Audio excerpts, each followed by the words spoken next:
வணக்கம். பெண்ணியம், சுயமரியாதை, தன்னம்பிக்கையும் விடாமுயற்சி. ஒரு கதை அல்லது கட்டுரை பார்ப்போம்.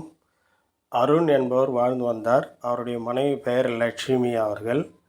ஆரம்பத்தில் இருவரும் சந்தோஷமாக வாழ்ந்தார்கள். அருணின் தொழில் மெக்கானிக். சிறப்பாக தொழிலை செய்து நன்றாக வாழ்ந்தார்கள். இருவருக்கும் ஓராண்டில் சூர்யா என்ற ஒரு ஆண்மகன் குழந்தை பிறந்தது. அதன் பிறகு வளர ஆரம்பித்தது. லக்ஷ்மி 10ஆம் வகுப்பு படித்தவள். வீட்டு வேலையோடு சரி, குடும்ப பெண். அருணுக்கு திருமணத்திற்கு பிறகு அதிக நட்புகள் தொடர்ந்து குடிப்பழக்கத்திற்கு ஆளானார். அதனால் வருமானம் குடிப்பதிலே செலவு செய்வதே கவனம் செய்து வந்தார். குடும்ப லாபம் என்பதே அவருக்கு இல்லை. இதனால் குடும்பம் வறுமையில் வாடியது. இந்த சூழ்நிலையில் லட்சுமி கர்ப்பமாக இருந்தால். சில மாதங்கள் கழித்து 2வது மேகலை என்ற பெண் குழந்தையும் பிறந்தது, வளர்ந்தது. எந்த சூழ்நிலையும் அருண் குடிப்பதை நிறுத்துவதாக தெரியவில்லை. கணவன் நிலைமை புரிந்து கொண்ட லட்சுமி ஒரு ஹோட்டல் வேலைக்கு சென்றாள். காலங்கள் கடந்தால் மகனோ மகளோ படிக்க வைத்தால்.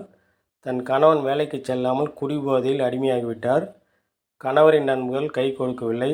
அருண் மனைவியுடன் ரூபாய் வாங்கி கொண்டு குடிப்பதையே பழக்கமாக்கி கொண்டார். காலங்கள் கடந்தன. லட்சுமி மகன் பட்டப்படிப்பை முடித்து சென்னையில் கம்பெனியில் வேலைக்கு சேர்ந்து சம்பாதிக்க ஆரம்பித்தார்.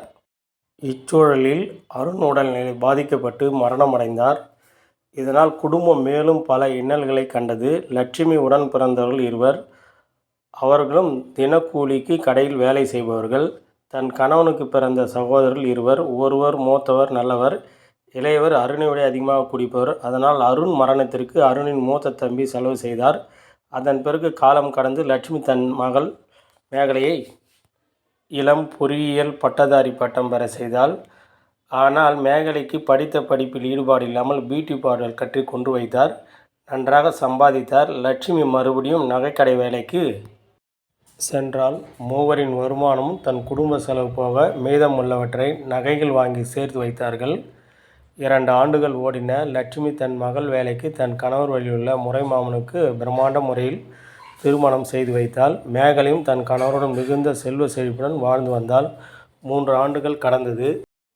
அதன் பிறகு லட்சுமி தன் மகள் சூர்யா விரும்பிய வேற்று மத பெண்ணை முறையாக திருமணம் செய்து வைத்தாள்.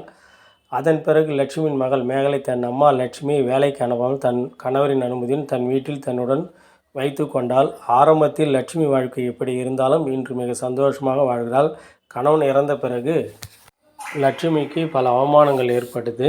இருந்தாலும் அதனை பொருட்படுத்தாமல் தன்னந்தனியாக யாரின் துணை இல்லாமல் உழைத்து கஷ்டப்பட்டு தன் 2 குழந்தைகளும் நல்ல நிலைமைக்கு உயர்த்தினாள். அதற்கு காரணம் அவருடைய விடாமுயற்சி, உழைப்பு, தன்னம்பிக்கை, தைரியம்தான் காரணம்.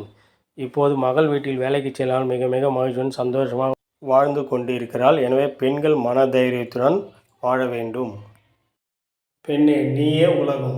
உலகின் மிக பெரிய சக்தி உன் கண்ணீர். நீ தைரியலட்சுமி, தனலட்சுமி, வலிமையானவள், நினைத்ததை முடிப்பவள், குடும்ப விளக்கு. பெண்ணாய் பிறக்க தவம் செய்திருக்க வேண்டும். அன்னையும் பெண்ணே, அகிலமும் பெண்ணே, எதையும் தாங்கும் இதயமும் பெண்ணே. பெண்களே நாட்டின் கண்கள். பெண்களை மதிப்போம், போற்றுவோம், போற்றுவோம். எந்த சூழ்நிலையும் பெண்கள் தன் நிலை மாறாமல் வாழ்ந்து காட்டுங்கள். வெற்றி கிட்டும்.